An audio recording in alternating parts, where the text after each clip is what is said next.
خرج اليوتيوبر أنستينا عن صمته أخيرا بفيديو جديد بعنوان لا أنت لا تستطيع. صاحب فيديو راني زعفا ويطلب من الرئيس بوتفليقة عدم الترشح للعقدة الخامسة. ولم ينتظر كثيرا مرور الاحتجاجات السلمية التي غزت شوارع الجزائر، وتكلم عن العقدة الخامسة مبديا رفضه القاطع لها، وكذلك المتاعب الصحية التي يعاني منها الرئيس بوتفليقة. لينضم بذلك لمجموعة كبيرة من الفنانين خرجوا ضد الولاية الجديدة للرئيس بوتفليقة. في هذا الفيديو خاطب أنستينا الرئيس أنه انتهى زمن الصمت رغم بعده عن السياسة، أنه حان وقت التغيير.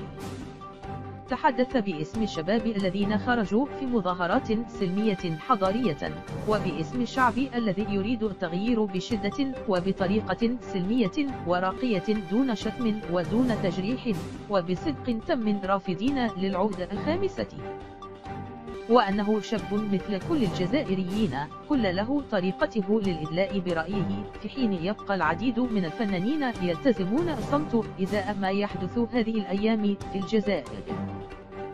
وسبق أن أطلق اليوتيوبر أنستينا العديد من الفيديوهات التي تحاكي الواقع المزري للشباب، والتي لقيت استحسانه وتحظى بمتابعة مئات الآلاف.